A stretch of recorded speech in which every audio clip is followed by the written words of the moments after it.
Are you familiar with a little bit of rebellion inside your heart?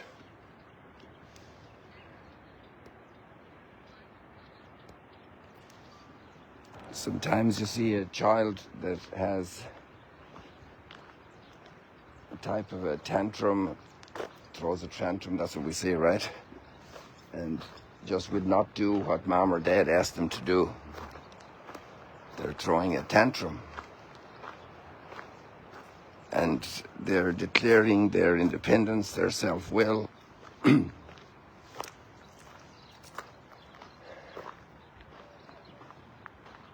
Sometimes you see a spouse asking their partner for a favor, their spouse for a favor, and immediately it's done, it's taken care of. But other times there's tension, and there's an inability to do what the request is. There's a stubbornness, an interior resistance, because there's a dynamic of opposition at work. And at the end of the day, this is really where the anchor, the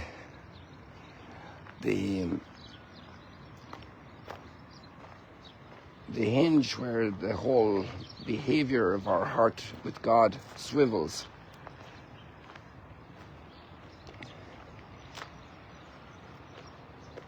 In our attitude to God, and Jesus sums it up very well. He says, if you love me, you will keep my commandments.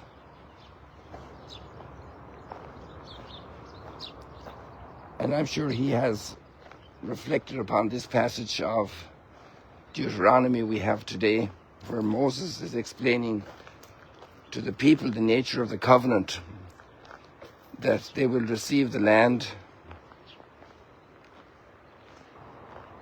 if they keep God's law, and if they don't, the covenant, they're breaking the covenant. And one thing is that God is always faithful to his covenant. He doesn't act capriciously day by day like we are capable of doing.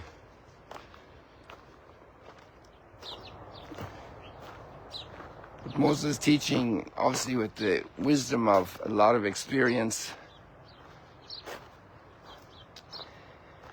the experience of God's people is growing.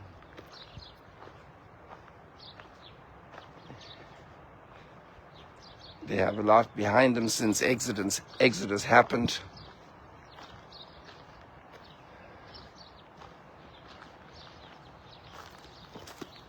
And there's a beautiful factor that Moses brings in. If we want to keep God's law, we have to kind of be smart about ourselves. We need to be alert to who we are and what our history is and what our relationship with God is. And the whole point Moses is making is we need to remember what God has done for us, who God has been in our lives. When we have that relationship right, that deep gratitude sets in, that deep gratitude is kindled, inflamed, and we want to express our gratitude, then we will certainly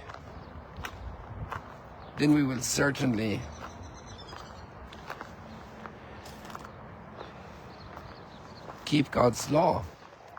Because God's law is not a capricious imposition on us. It's his law.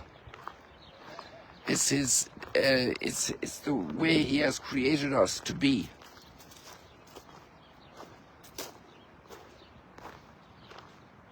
And we will be happy when we are doing that, as much as sometimes we might throw a tantrum and rebel like a little 4-year-old and stomp our feet and pound on the table and throw stuff on the floor and smash a sibling's toy.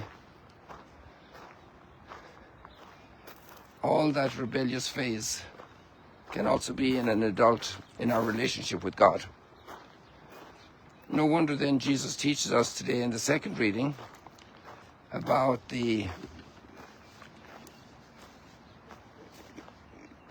fidelity to God's law and teaching God's law to children, but teaching it to him then like to the child, Moses says, reminding them who God is, what God has done. It's not a dictate like an absolute monarch or dictator gives. It's much more the fruit of love.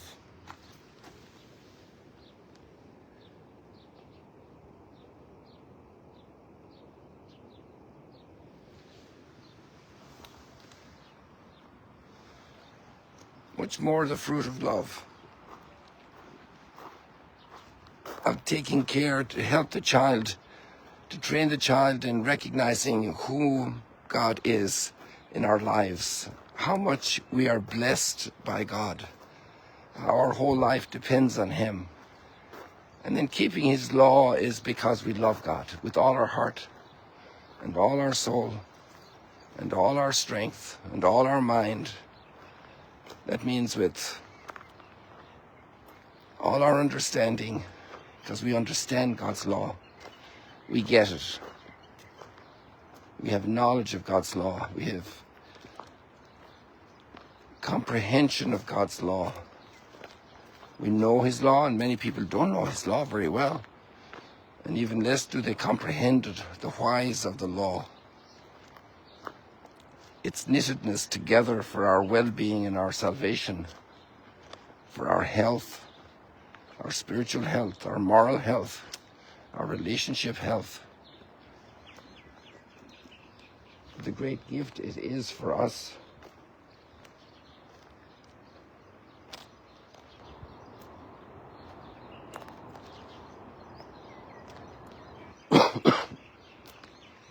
People, God bless you. See you later, alligators.